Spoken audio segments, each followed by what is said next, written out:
Jimmy Armijo Grover here from Gallatin River Guides in beautiful Big Sky, Montana.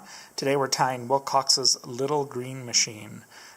Really one of our top producers in southwest Montana, and I would have to guess a top producer in a lot of other places. I know they love them on the Missouri River. It has a really slender body, which better imitates a lot more insects that are in the water. Looks a lot like a midge larva, a more slender mayfly, caddis pupa. So I think it does a good job of imitating lots of insects versus just one very specific species or even subspecies.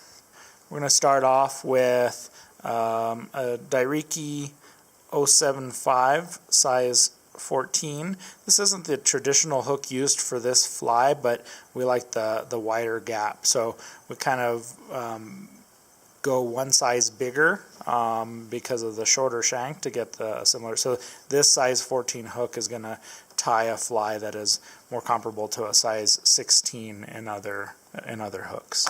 And then also we have copper beads, we have Cyclops 3/32 for this, and the bead is usually a little smaller than you would use on other beadhead flies.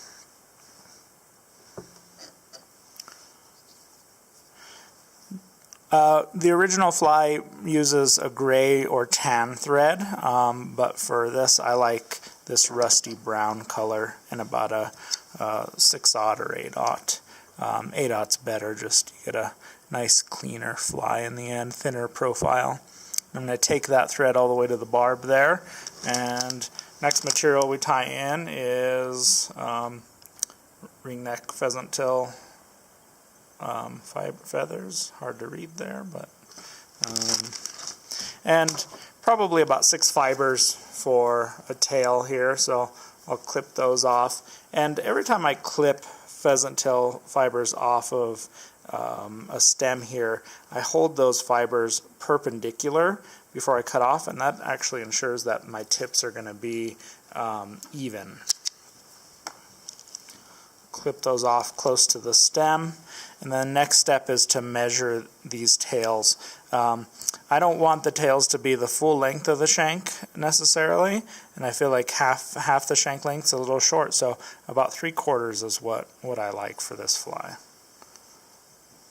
Pinch that off, and we'll tie that in right above the barb.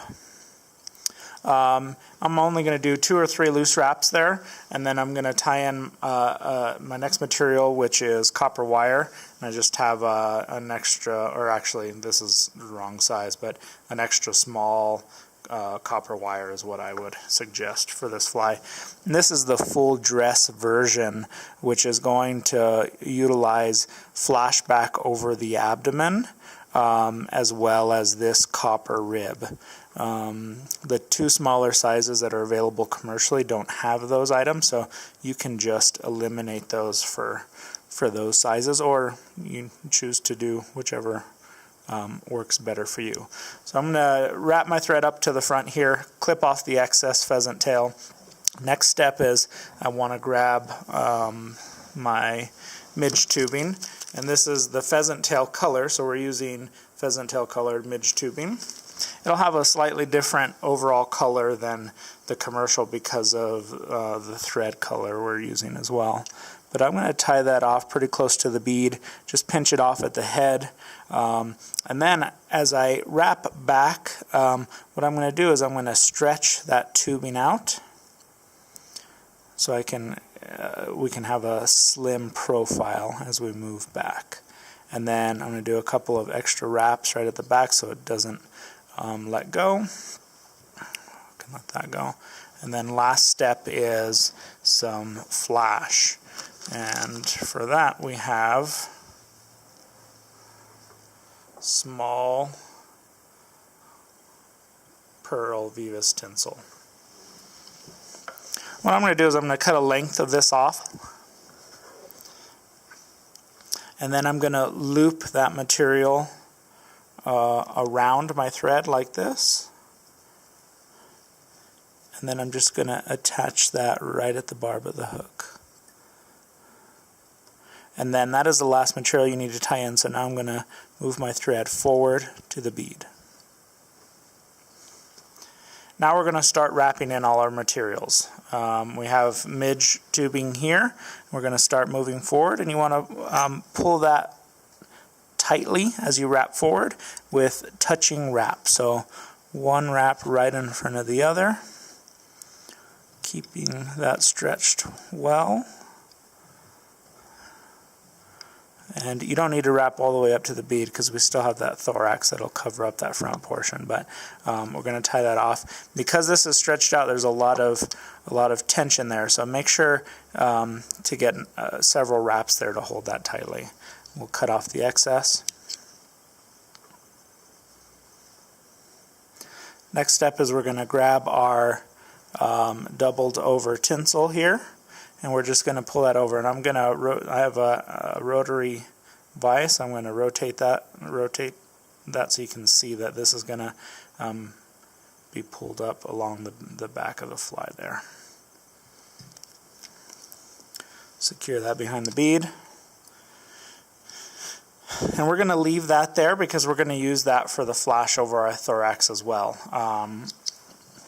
And then we'll grab our copper wire, and we're going to add our rib. And you can do this a few different ways. Some people will rib in between every wrap of the midge tubing. In my opinion, that's too many wraps. So I'm going to space it out so we get closer to 4 full wraps over this body. And go back a little here.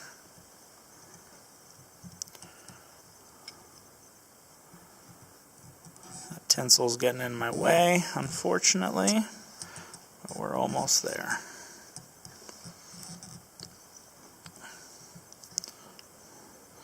One more evenly spaced wrap.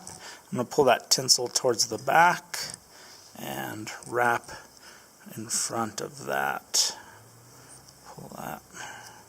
We can go ahead and actually get that into position for that thorax.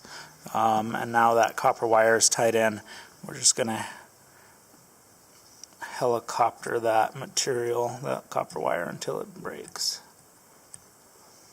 Comes off the sides and is cut short, but I think we've learned over time that that is an important part of the fly for as far as effectiveness, but I really don't know why. And I just grabbed a small hank of that, and I'm going to lay it across my fly like this, where the thorax is going to be, right in the center of the thorax, and then I'm going to figure 8 those wraps like this to make a wing that is similar to what you would find on a spinner wing, dry fly spinner. So those are perpendicular to the hook. Now I'm going to grab both of those wings, I'm going to pull them straight up, and I'm going to trim them to length. And length is pretty short. The amount that's going to stick out is about is comparable to the size of the bead here. So I'm going to go a little bit longer than that just to give myself a little extra. And then that's probably about right, or a little on the long side. You can always trim a little more later if you need to. Last material that we tie in is ice dub, and again we're going to use the pheasant tail color for this fly. And it doesn't require very much dubbing at all, so we're just going to get a small amount here and get a little dubbing rope started. And I think thin is important, and it doesn't need to be very long, so it's probably about 1 inch long there, very, or fairly tightly spun.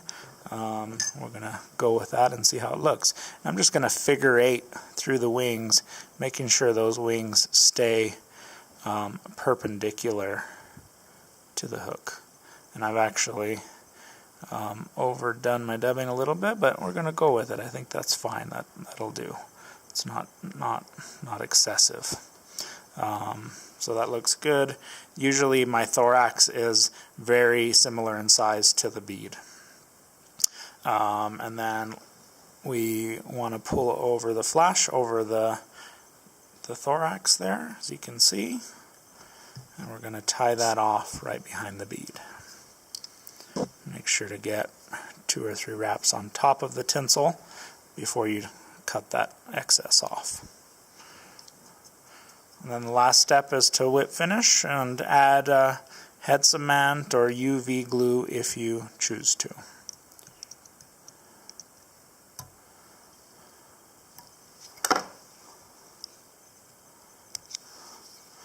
Thanks for watching.